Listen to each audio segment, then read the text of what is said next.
Happy New Year. I'm Sean Roman, in for Nisa Petrilli. I'm Jay Kaplan. I'm Steve Ferguson. And I'm Anthony Strait. And this is the On the Sports Lines NFL Playoff Preview.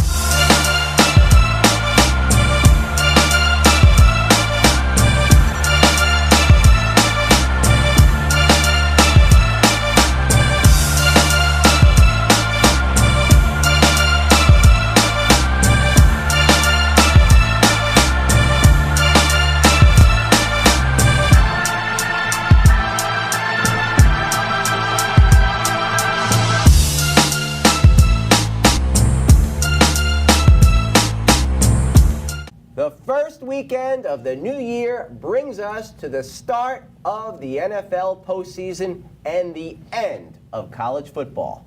Tonight, we'll preview the road ahead for each of the top seeds in the AFC and the NFC, plus look at which wild card weekend teams could make a run. Then we'll break down Alabama-Clemson round 4 as they get ready for the national title game. All that plus a look ahead to the offseason for the Giants and Jets, and much more. As always, you could find us on social media. Follow us on Twitter at On The Sports Lines, and like us at facebook.com/OnTheSportsLines. NFC Wildcard Weekend features the North champion Chicago Bears hosting the defending Super Bowl champion Eagles, and the East-winning Dallas Cowboys hosting the Seattle Seahawks. How do these teams match up with the top 2 seeds? Which one has the best chance to advance past the divisional round?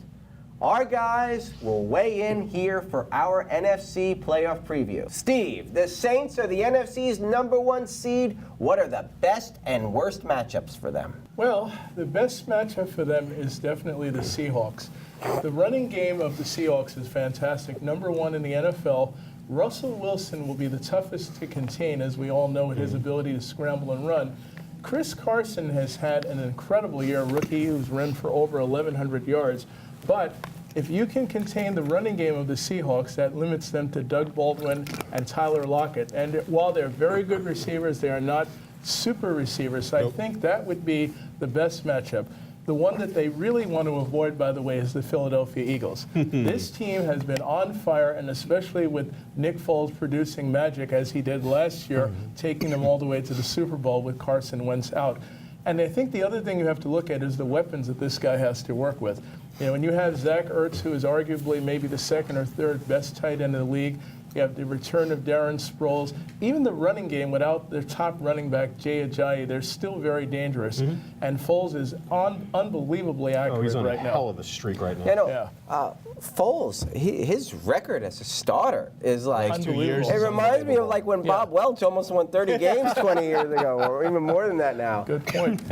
Jay, Yes. the Rams are the NFC's #2 seed. They are.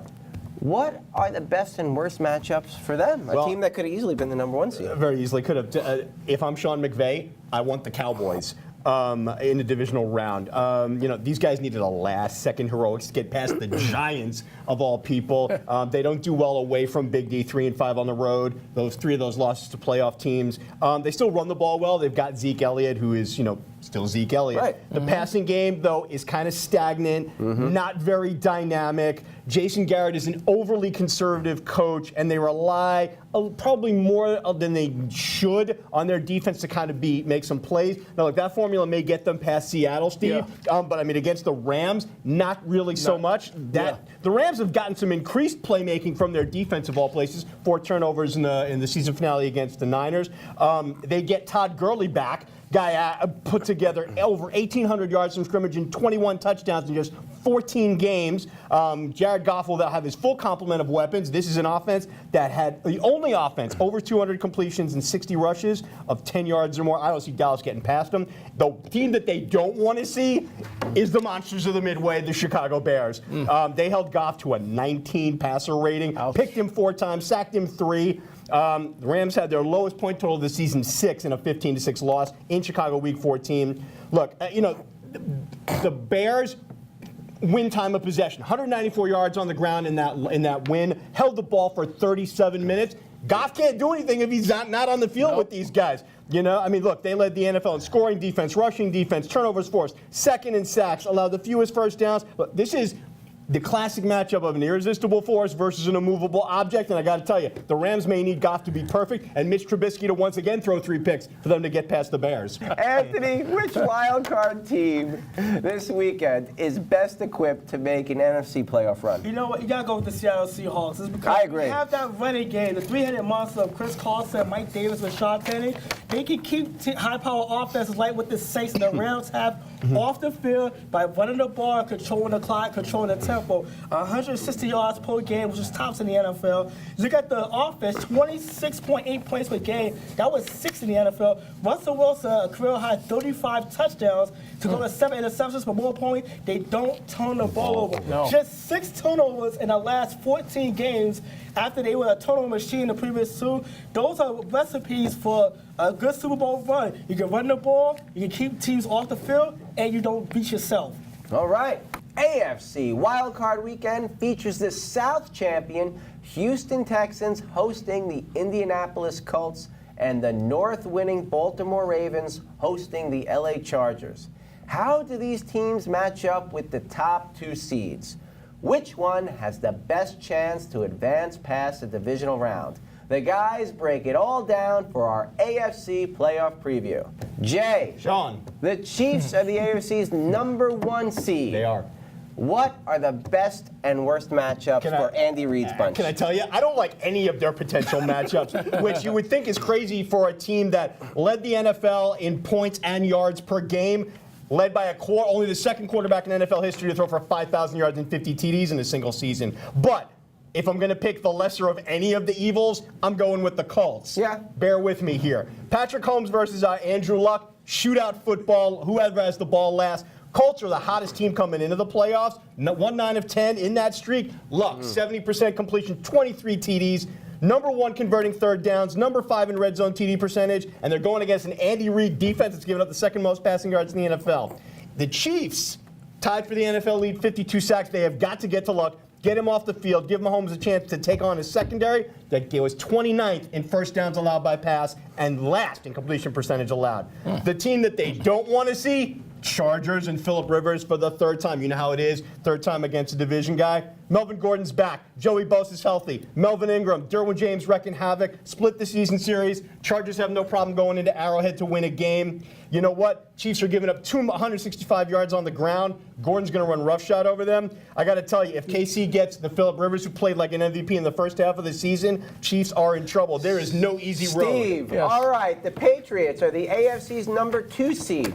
What do you believe are their best and worst case matchups for the, kings of the AFC for the last 20 years? Well, I think the best matchup for them is the Chargers because in the past when they played them, in cold weather, sure. Yeah, and frankly, it's always a shootout with these 2 teams. They're both very high-powered offenses, but the difference is Phillip Rivers has always been under siege playing New England. They will find ways to get to him. They will pressure him. They will double-team his receivers. And also, Phillip Rivers is very similar to Brady in that once you get him off his spot, he's done. He doesn't really have the ability to move, and that's what New England is really good at, is getting after an immobile quarterback.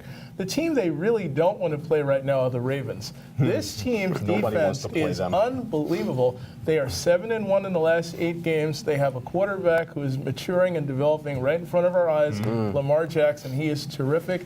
They love to run the ball, and they will get after Tom Brady, and they will blitz him, and they will be extremely aggressive, and that's what Tom Brady and the Patriots don't want to see. All right, Anthony, you have a 1 out of 2 choice here. So which wild card team do you think is best poised to make a playoff run? Honestly, no one wants to see the Baltimore Ravens. Let's just be honest. We forget that they had the 3rd toughest schedule in the NFL, and their defense only allowed 17.5 points a game. That was tops in the league, and 17 or fewer points in 4 of the last 5 wins since week 11. #1 in total yards given up. 2nd in defensive efficiency behind Chicago of all teams. And they give up the fewest points and yards per drive in the NFL. That team just and going into cold weather, you think about this, they should beat Kansas City last month. Yeah, they are not afraid of the New England Patriots. No. They've gone into the Fox Bowl in the past and beaten the Patriots on their home field. So that's a team that just scares you. Lamar Jackson had just been unbelievable. How that offense has literally transformed to tailor more to his liking. I mean, the Ravens are a scary team. I don't think anyone wants to deal with them in the AFC. You know, if the Browns had a guy who could kick a 59-yard field goal, it wouldn't have made him go for 4th and 10, and the Browns could have went over 500 for the first time in a millennia. And the Steelers would have made the playoffs. That too. We're going to switch gears now and look ahead to the offseason for the locals, starting with the Jets, who finished 2018 with a 4-12 record and really just quit at the end. They were last in the AFC East, and despite the hope that for the future that rookie quarterback Sam Darnold gave Jets Nation early in the year, head coach Todd Bowles was let go. Gang Green, however, has the number 3 pick in the draft. But before they can get to that, the first order of business is to get that new head coach. So, Steve, who should be the Jets' next head coach? Well, I'm not in the mode of playing Captain Obvious all the time. Yeah, you're about to. But I'm about to, you're right.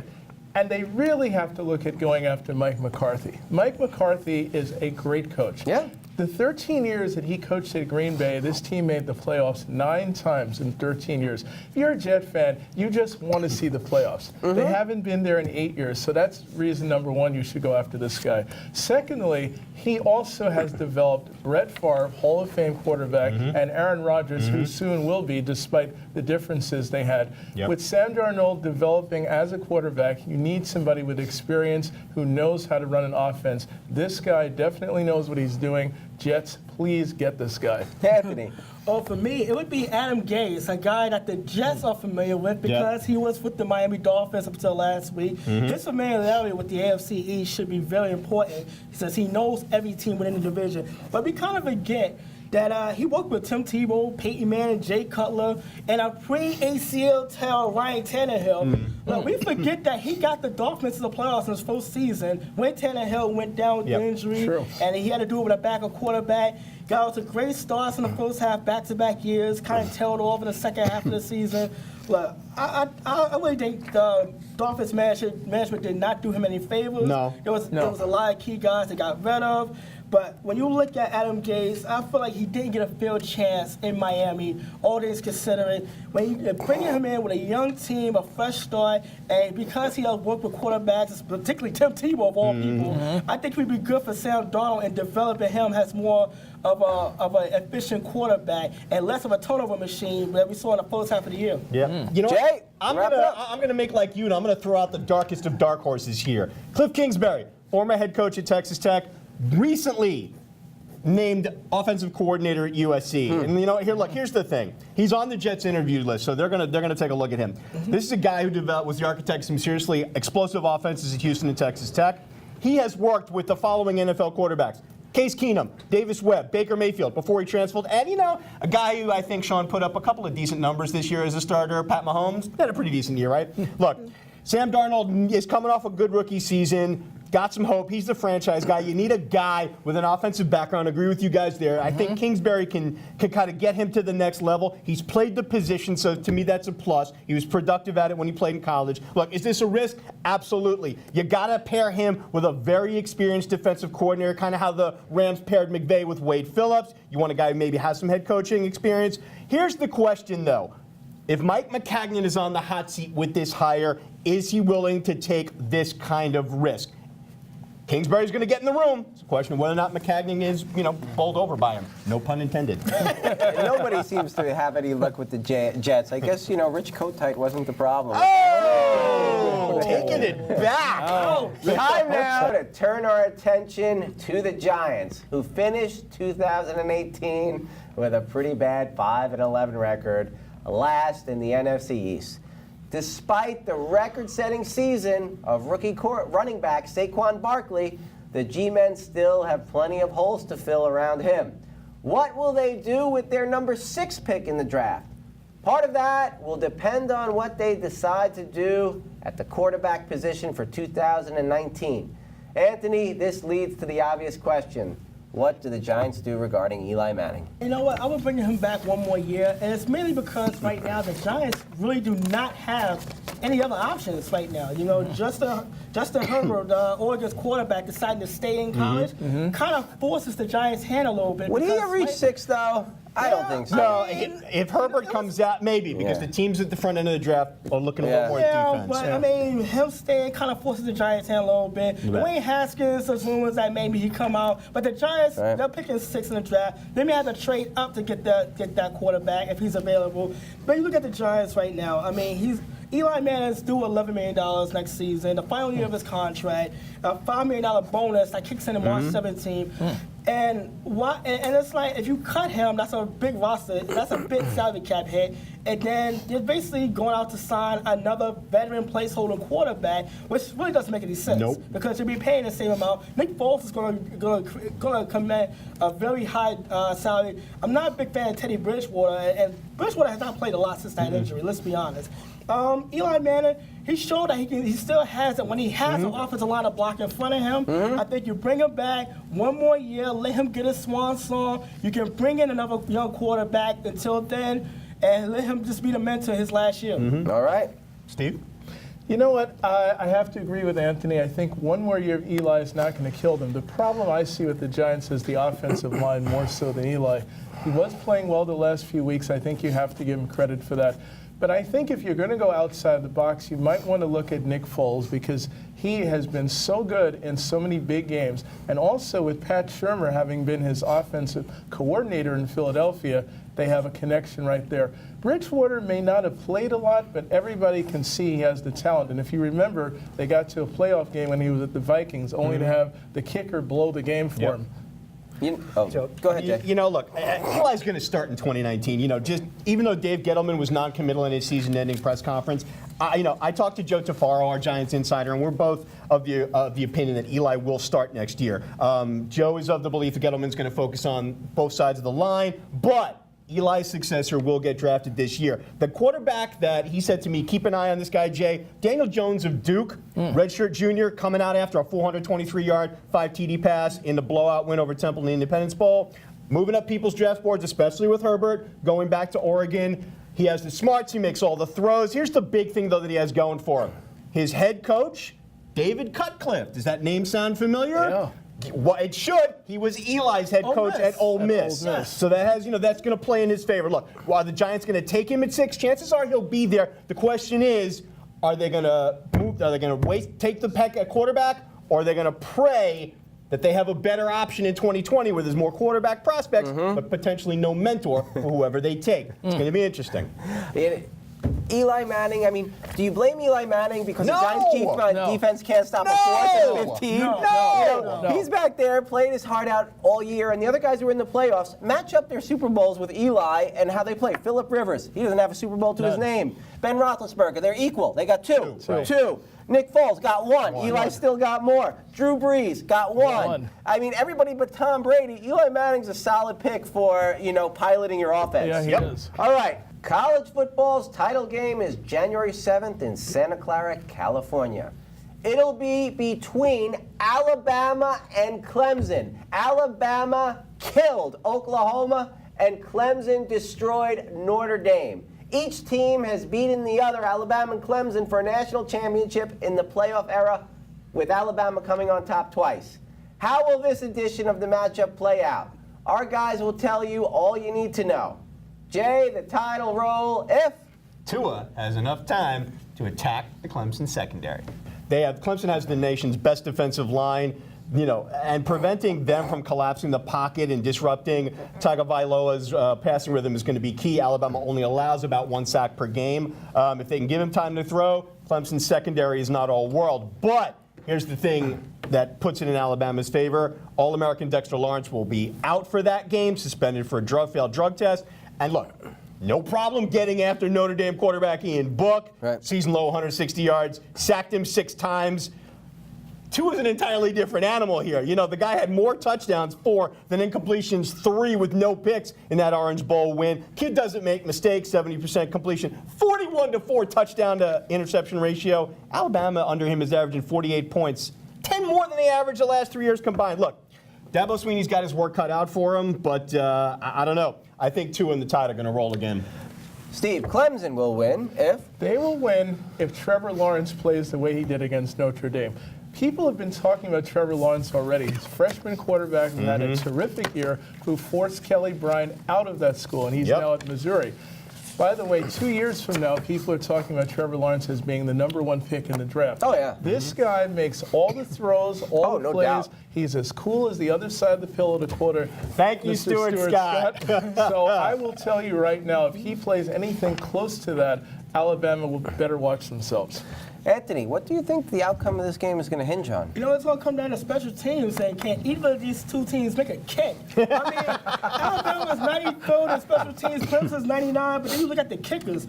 Greg Hugo from Clemson, just 10 of 15 field goals, 66%. Joseph Bovalovas, the Alabama kicker, 13 of 17, and just barely 76%. Neither kicker has made a field goal longer than 49 yards. Wow. And Alabama's kickers has missed 8 extra points this season. We've seen the Crimson Tide last year in the national championship game and the SEC championship game last month skate on thin ice because of the kicking. It's going to eventually come back to bite them on the real end. It amazes me that Nick Saban can recruit so many five-star recruits, they can't get a kicker. Of all things. It's going to come down to who can make a kick under pressure. You got to look at the soccer team, you know? There you go. I mean, I'm going to watch this game. I'm going to enjoy it. But just having the same two teams for the last year has really soured me. I wish in one of the last 2 years, I wish they would have gave Ohio State one of the last 2 years that 4th spot. I think with their records and minimal losses, they really deserve it. And for whatever reason, it helps to have favorable people on the committee. That's why Harold Baines got into the Hall of Fame, because he had favorable people on that committee. That helps. You know? So, what are you going to do? The college football playoff era is 5 years old, and it's been dominated by the two teams playing for the title game. Has the committee done the job better than the old BCS system? Is 4 teams still the best size for the field to determine a national champion, or is it time to expand to 8 teams? And if so, how should it be done? Anthony, start this conversation off. What's your take on the playoff format and if anything should be changed? You know what? I'd like to see them expand, but not to 8 teams. I would say maybe 6. You know, I like to use the NFL format because I was thinking that you want to keep the regular season important, which is such a big deal as far as a playoff system is concerned, but also it gives the teams, at least the top 2 teams, an incentive. Like, you want to kind of have a bye week and watch the other 4 teams beat each other up, kind of like in the NFL system. Like, like Alabama-Clemson, no question, they were the 2 best teams overall. But we saw that at the beginning of the season that was going to come down to them 2.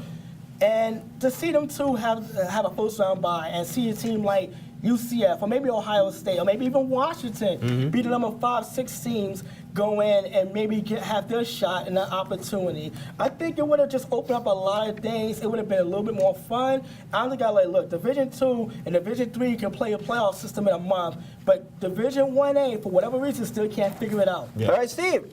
You got to have 8 teams in this thing. First of all, the UCF Knights, until they lost the other day, won 25 straight games with 2 different head coaches. They're ranked number 8. And you look at Notre Dame, who got clobbered in their game against Clemson, 30-3. Michigan, who got destroyed, 40-15. It is definitely time you have 8 teams involved in this, because a team like UCF, they barely got any light, and they just barely lost their game. Yep. Yeah, you know, look, Sean, I agree with Steve. I understood why it was 4 to start, but I've been a proponent of 8 since jump. The proposal that I like that's currently out there is from former Big 12 Commissioner Chuck Ninus, and it works whether there's conference championship games or not. And yes, that is something the committee is actually discussing. Along with if and when to expand the field. And according to Nicole Auerbach of The Athletic, these conversations are already being had. Here's how the plan works. Conference champions of the Power 5 Conference, Big 10, 12, ACC, Pac-12, and SEC, automatic bids just like March Madness. And it works whether you have conference champion or you award the regular season title. You got the group of 5, the best team, gets another automatic slot. So the last 2 years would have been UCF. Then you got 2 at-large bids, Ohio State, maybe if they're in that scenario. Georgia? Again, again, like March Madness, they'll probably go to Power 5 teams. And look, are you going to have a year where maybe one of these teams in the Power 5 is not top 10? You're going to have a year maybe where guys in those at-large bids get screwed a little bit. Are you going to have a year where the group of 5 champion is outside the top 10? Sure, but I tell you what, I looked at the model for the last 5 years. It works either way. The best teams still get in, and more good teams have a shot. I think that's a very good point, a very good take for someone who knows the system and knows the teams. And yes, for the fans who love to follow it all year, it's great. It'll allow teams like UCF, who had that amazing run before they fell short without their best player without to their star LSU. quarterback. It would allow you to see teams like who are really building a program, like Oklahoma State, get in there. Texas A&M, who otherwise hasn't been able to find their way in. These other powerful teams who just haven't been able to crack that upper echelon. Right. Now, I guess one of the big problems that people are going to have to figure out is, you realize that they have their rivalry games and then they don't play for about a month. And it's because college is college and the kids have to study for final exams. And they're playing football and training throughout the summer and fall. Can you extend students and the people who supports the team's season yet again? Is that doable in a university structure? Here is why the conversation that the committee is having also includes potentially getting rid, much to the SEC's consternation, of conference championship games, and that week is the quarterfinal week, which are played on the higher seeds home field. Yeah. So how many games are you getting rid of, and then how many games are you adding? Well, you're essentially adding one extra round of playoffs, and if you get rid of conference championship games, that's where that round goes. So that's about 5 games there against 5. Yeah, it might even out. That's Right. That's a fair enough proposal. Look, the SEC is going to complain because how much money is in their title game, but you know what? If everybody else is on board, they may not have a choice. All right. Well, that's our show for tonight. For Jay Kaplan, Steve Ferguson, and Anthony Strait, I am Sean Roman. Thank you so much for spending part of your evening with us. We definitely hope to see you again on January 17th for another edition of On the Sports Lines. And remember, if you'd like to see this show again or catch up on any of those you may have missed, please check us out at youtube.com/onthesportslines. Good night, everybody, and once again, Happy New Year.